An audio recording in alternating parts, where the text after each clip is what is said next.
Welcome back to The Joy of Medicine, and I'm Trey Cashion. That's Dr. Richard Cashion, or Dad, and Caleb's over there making sure that this goes out. The magic, yeah. The magic behind. Pay no attention to the man behind the curtain. But anyway, we're going to be talking today about something I think is very timely. We're going to talk about technology, artificial intelligence, not basically like we are understanders of all of it, but we all have to deal with that every day, and kind of how that impacts the practice of medicine and the dealings with people. And so one of the things I wanted to start with is one of my favorite quotes. It's from actually John Paul II's first encyclical on the Redeemer of Man, Redemptor Hominis, about Jesus. And he's talking about where we find ourselves. And this is written back in 1978.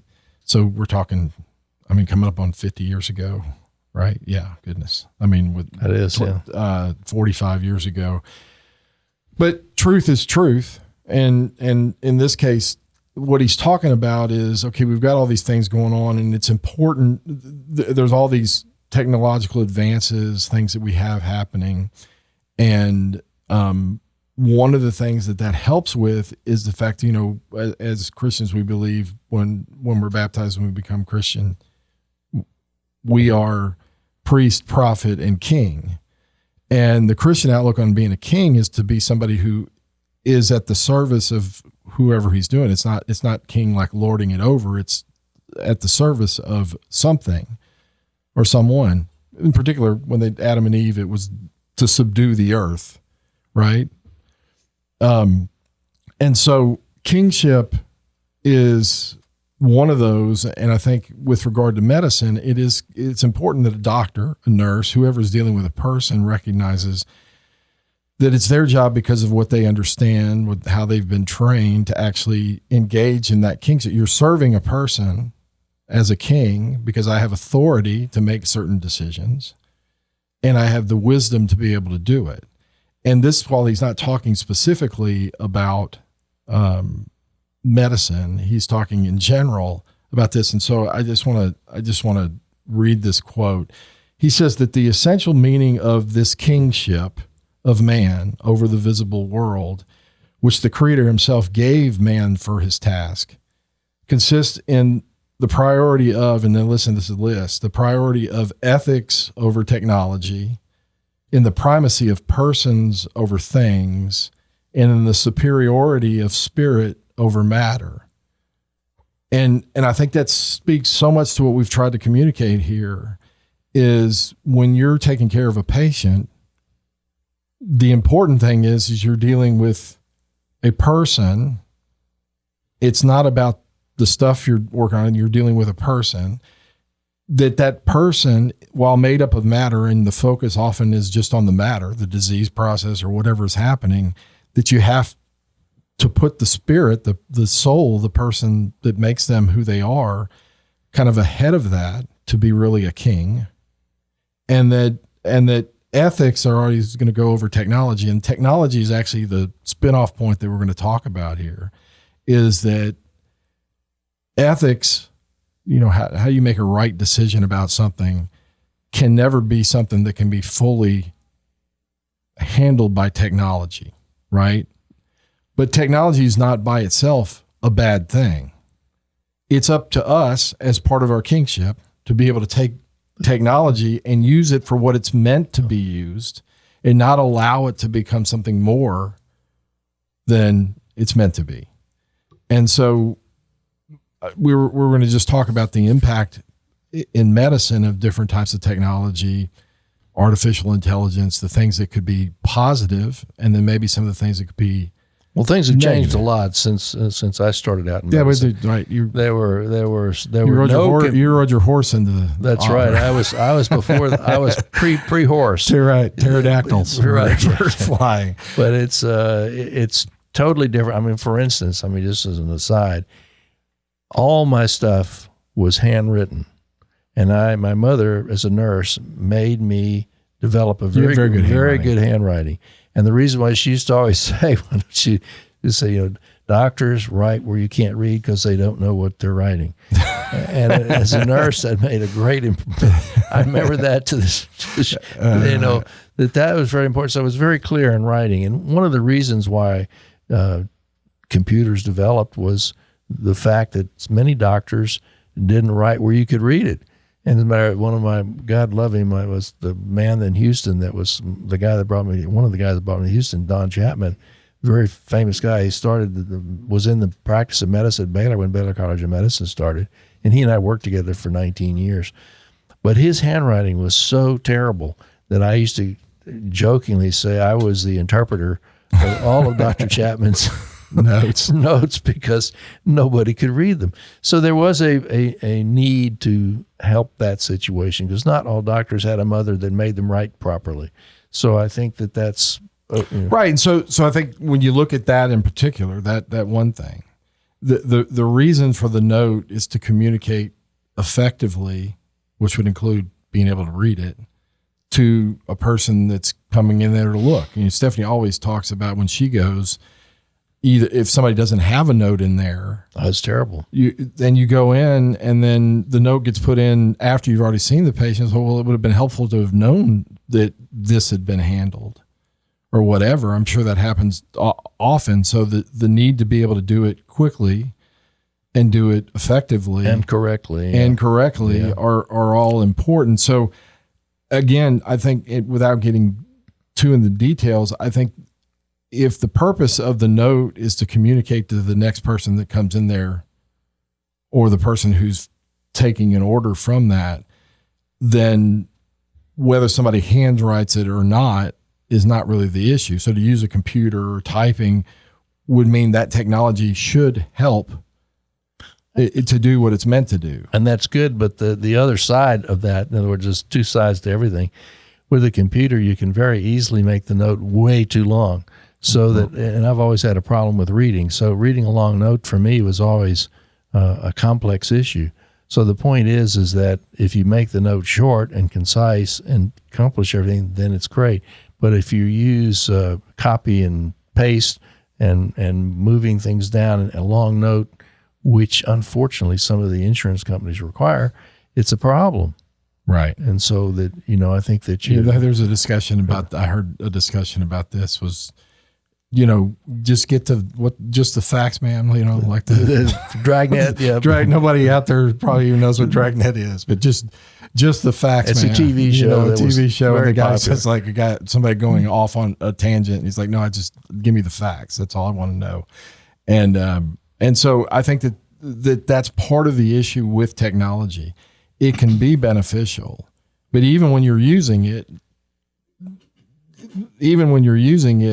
it can be misused or not used as well as it ought to be. Exactly. Used. And when I was the president of the 1,000-bed hospital, as far as the medical staff goes, they used to joke about it in medical staff that if you're going to go talk to Cashion, you have to go eyeball to eyeball, sit down with him, because I learned early in life about reading body language and listening to people, who's telling the truth, who's not telling the truth.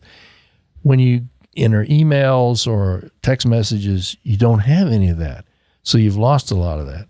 But as Caleb was telling us earlier, there's a downside of that too, that you can not get all the information. You may get too much information.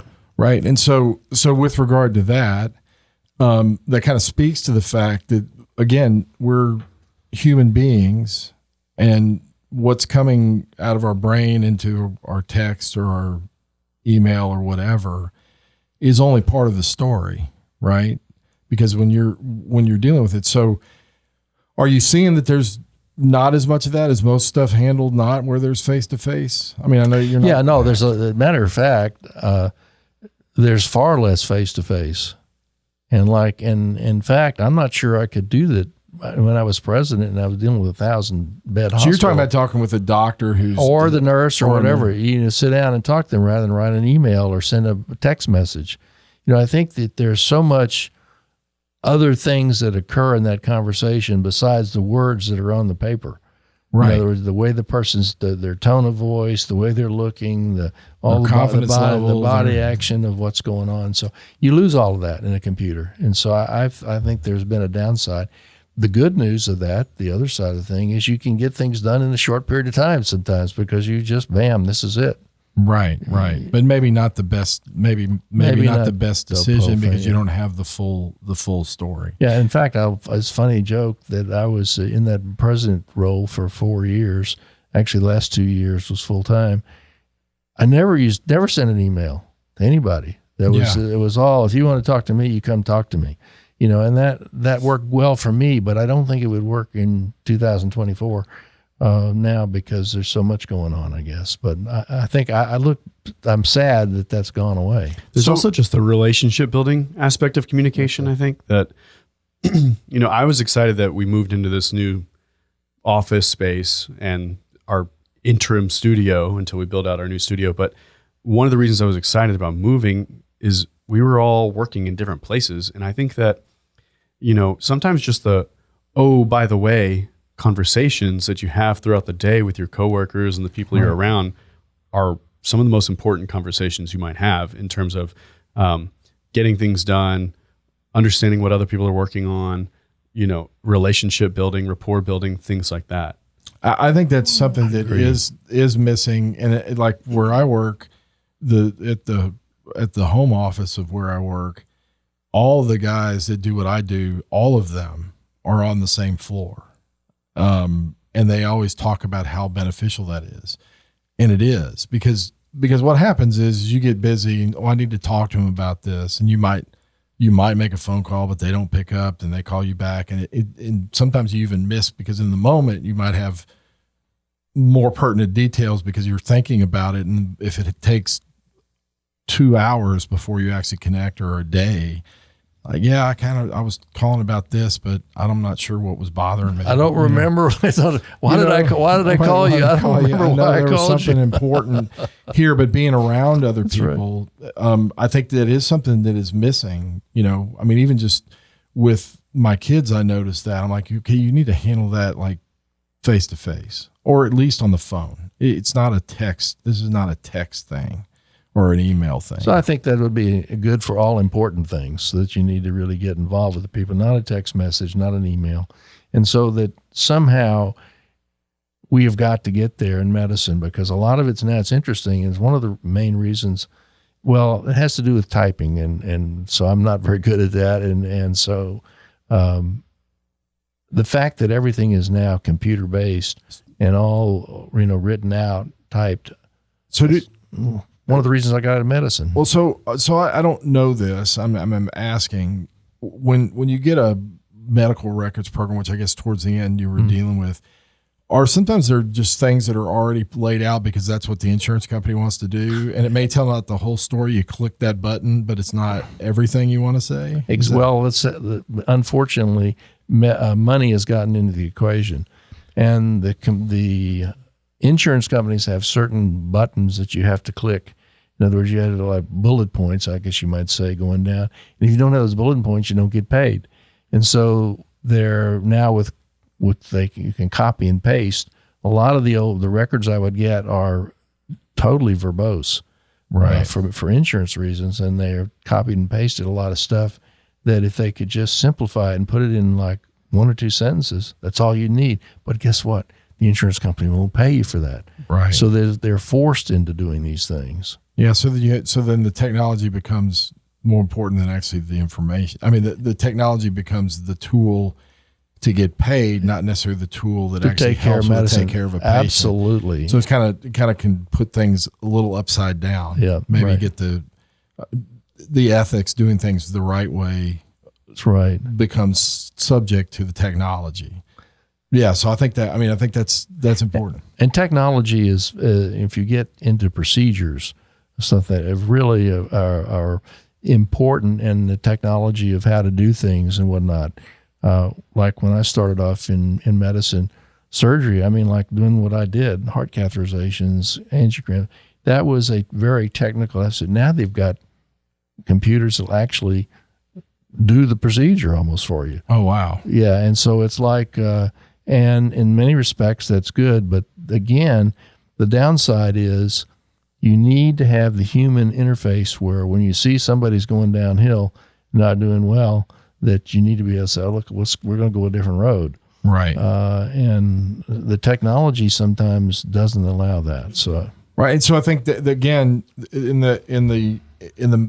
this matter, I think it's important that the technology, which can happen in just dealing with your phone, much less that the technology is something that you use as a tool, but lots of times you can get to where the tool becomes more important than the person. The person is just kind of down here, and you can get to where you rely so much on this that you don't actually learn how to talk with a real person. that's right. I find, and I wonder how that is in medicine these days with younger doctors that are in training, because I don't think COVID was a big problem when all the people were shut down, where they lost that ability to interact with large groups or even small groups of people. That there's something missing that you kind of learned. I used to say I had, and even before, yours even worse. But when I was young, we had 5 TV stations. And in the summer when we were young, there were soap operas and news shows. Nobody wanted, so you went outside and you played with other kids because there was nothing. I mean, now you can turn on the TV or pull up a computer and play and totally disconnect from that. Stephanie always has okay, it's time for you to go play with the 3-dimensional people. Like that was always something that she told the kids, we're turning everything off and you're going to go deal with 3-dimensional people. And I wonder if that's not something that's missing, that's really important to being just a human, but to be a doctor. I would think that would be a very important thing, to be able to read body language of a patient, to be able to deal with understanding the emotions that are tied. It's really important. And in fact, that's going away. And it's one of the things that I really feel that's missing in medicine is the fact that you don't have that personal interchange, the reading the body language, talking to people. And now with the computer, you're typing in a lot of things. They're auto-filled. In other words, it happens. And so, I'm concerned about that. And in fact, that contributed to my retiring from medicine, in that I thought that was a big enough problem to get out. But part of the joy of being a human being, even in difficulties, is to actually have to deal with another person, right? To actually engage with a human being. That is it. In other words, and that's the reason I went into medicine, is I wanted to deal with people about their problems. And that's one of the real things that a lot of the computers are not getting to deal with. Right. The interchange with the person and their life and how they feel. And in talking to the person, you get those feelings. If you're doing it all on a computer. Right. One of the things now is, everybody complains about this. You go in to see the doctor, and what is he looking at? He's looking at the computer screen while he's typing. You're talking and he's typing, and he's not even looking at you. Right. No, I have seen that before, and I've been there. Yeah. And it is bothersome, particularly for people our age. It's like, come on, dude, stop. and look at me and get it, because you can say something. Just talking with any human, you can say something. Somebody can say, I'm fine. Everything's okay. And when you look at them, that's not the truth. Yeah. But if they're texting it, you're like, oh, okay, you're fine. But you get something more from dealing with a person, because you might see a tear, they might, just the way they hold their head, or you're like, okay, that's not it. And that's important, because what happens is a person says, I'm fine, and you say, okay, and you move on because it's just a text. I don't have a problem. Whereas if you're face to face, something that needs to be said is, okay, you're obviously not fine. Yeah. So tell me what's going on. Well, that tell me what's going on is important information, right? Tell me what's happening. It is important information, and they've already tipped their cap. I think a lot of times people like to use the computer and the communication by computer not have to show their emotions, right? Just because it's more comfortable, or I can end it. I don't have to actually deal with what's in front of us. And one of the things that personally that I dealt with as a physician has to do with my own education. I never was good at typing. And so now we have people that are actually paid to be scribes. Right. In other words, so yeah, Grayson was one of those. Yeah. So the physician's talking to the patient, and that's good interchange back and forth. And the person's listening to this conversation and is writing it all down or typing it down. I haven't really dealt with that in practice, but I'm sure that's a concern too. Make sure that it's all written down right, and then obviously you've got to proofread it and make sure that it's correct. But anyway, the technology is getting a little crazy, and I have a question real quick. Yeah. Can you think of a sort of like a medical John Henry story, like maybe there's something that you learned how to do it before that technology or that tool was invented, and so you knew how something worked in a way that maybe a newer doctor who only ever had done that procedure with that tool or that technology, they didn't understand like the underpinnings of that procedure that you might have known. Well, like it's interesting. The procedures that I dealt with in cardiology or heart catheterizations were back in the old days. We used to cut down the artery and put a tube in there and went up and take pictures and had to sew it up. And it was very hard to teach. As a matter of fact, I used to say that doing that procedure you may need 500 cases to make sure the person you're teaching knows what's going on. Now the way the technology is, they may only get 100 cases. Wow. And so I think that there's a big separation there, and I have some concerns about where medicine's going to go, because it's. Well, as you were asking that question, it reminded me of a situation. I may have talked about it before, but it was Stephanie woke up in the middle of the night, right before Christmas, one year, and she said, "I feel like my throat is closing up. Yeah, I mean, I feel like something is wrong." And she said, I can make it till 8:00 to get to the doctor, and then she woke me up again at about 6, and she said, "I'm afraid." So I was like, "Let's go to the ER." So we run to the ER, and the first doctor, a younger doctor, said, "Well, we need to do an MRI, some sort of thing, do all these different procedures, sort of, not procedures, but things, tests to find out." And I remember calling you and you said, "Well, why is he doing this?" And you said, "Well, he just wants to make sure that you do it." But the real question is to ask him, so let's say it comes back positive, what are you going to do? If it come back negative, what are you going to do?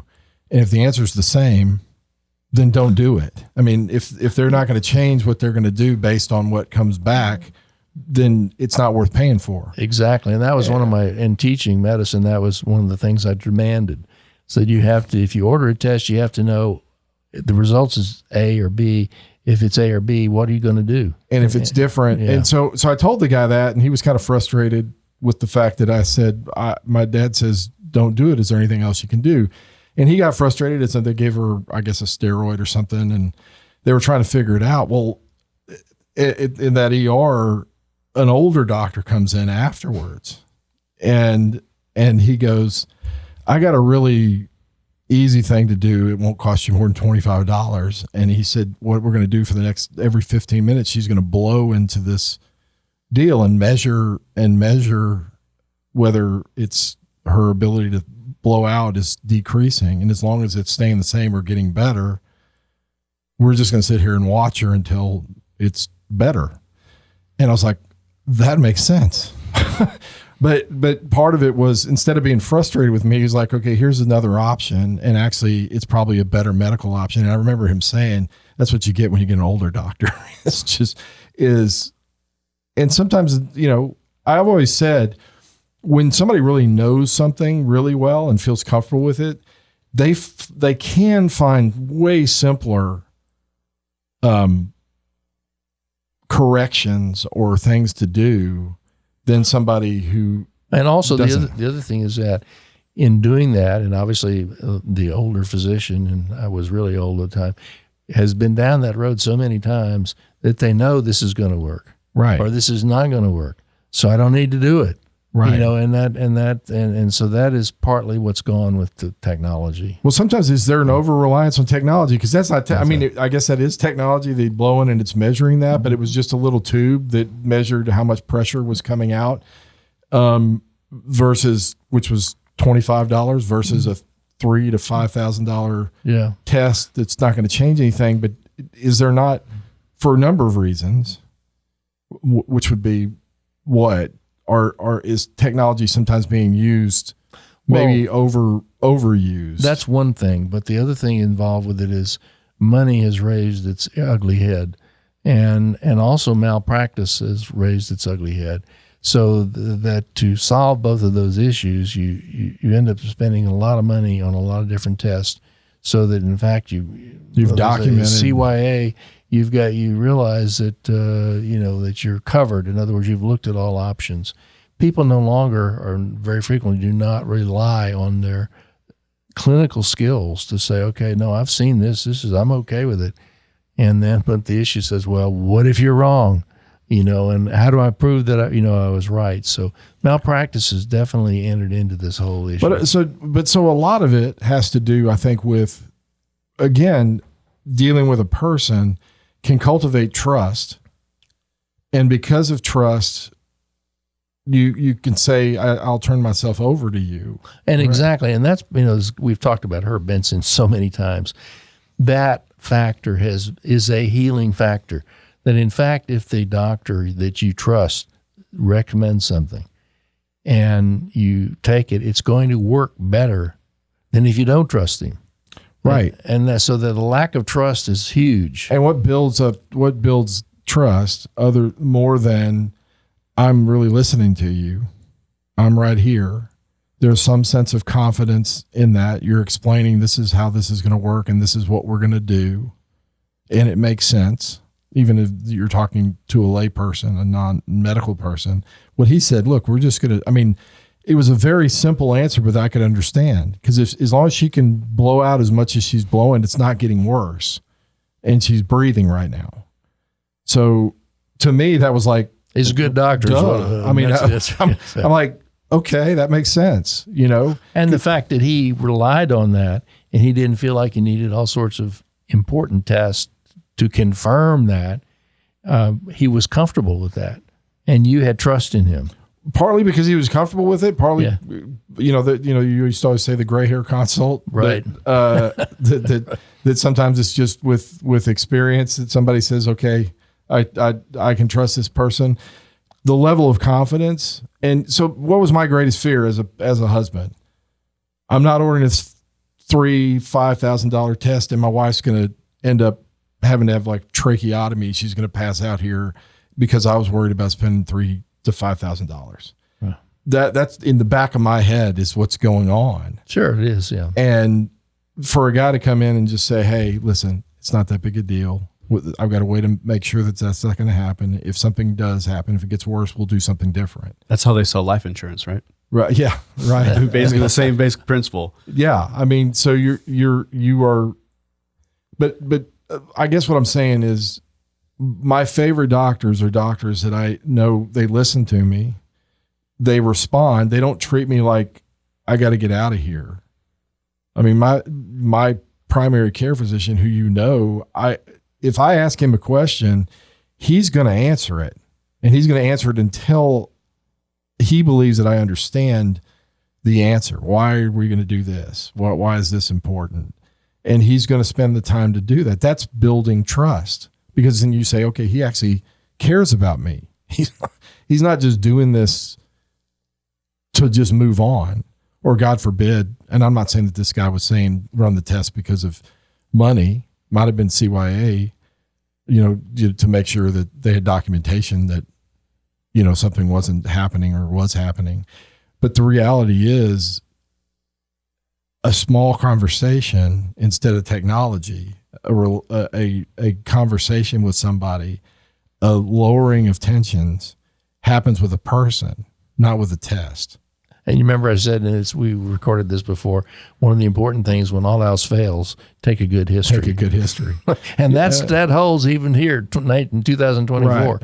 Well, so just kind of to move on to maybe positives of technology, and again, this could be a problem.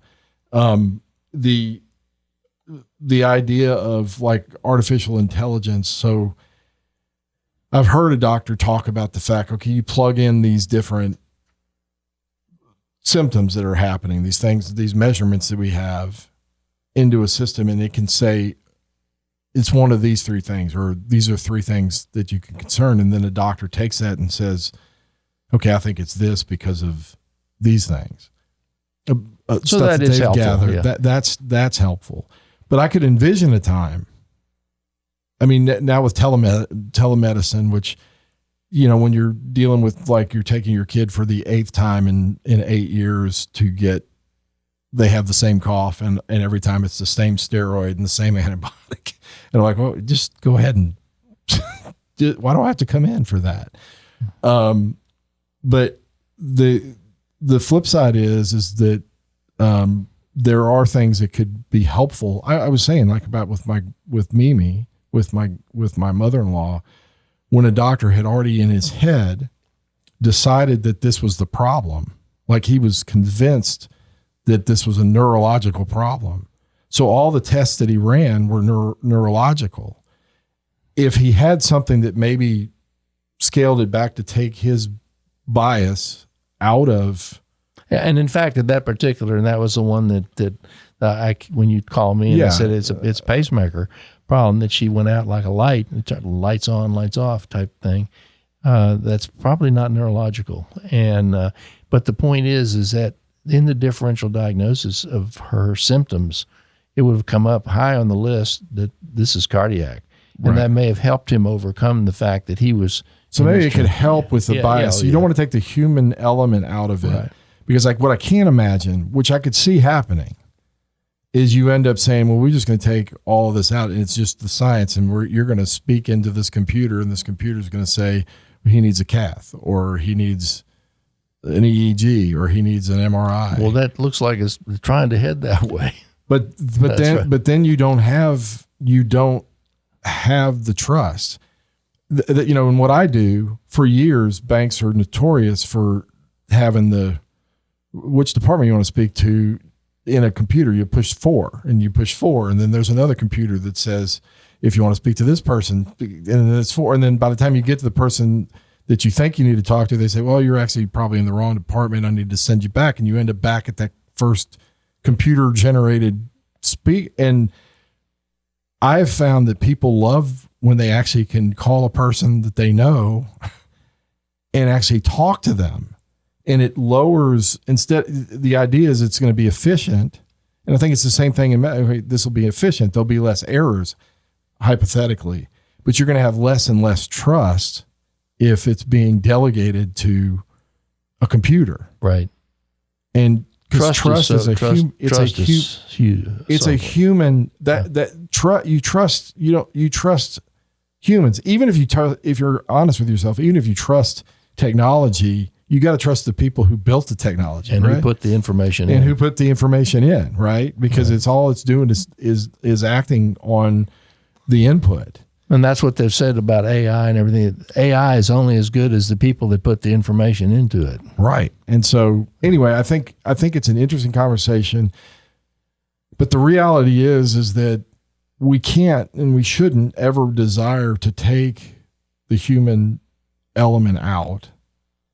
And that, in fact, the human element should dictate. In other words, again, ethics over technology. So determining right and wrong is not a computer-generated deal. Determining what's the right course to go is a human decision based on intellect, will, but also on things that computers, I don't guess, at this point, can read what you're saying. I mean, the same words can come out of 5 different people's mouths. And as back to when we first started on this conversation, was the eyeball to eyeball, seeing person, the body language, how their tone of voice, everything, all is important, other than the pure words. Right. And again, the main thing is as John Paul says, is it's got to be ethics over technology. Not that technology is bad, but that ethics drive it, that determining right and wrong, a human decision, what's the right thing, what's the wrong thing, is greater than the technology. Technology is at the service of the ethics. Amen. That a person is more important than all the stuff, and that you're dealing with a real human being at a human level. I agree. And then the last thing is to recognize that their spirit is more important than actually what you're dealing with. So you have to engage. So like that doctor was able to calm me down by saying, we got this, no money issue. We'll go from there. And so it is essential, I think, to kind of remember that we're in charge of the technology, that the technology doesn't become in charge of us. Amen. And that's where, that's again, where the joy comes from, because you're actually being a human at the point that you're not just being told this is what you do without actually engaging your intellect and your will and your training and all that type of stuff. So if you want to be joyful in medicine, remember those things: ethics over technology, person over things, and spirit over matter. And then you'll have joy. So thanks for listening. God bless you guys. And we'll be back soon. Bye.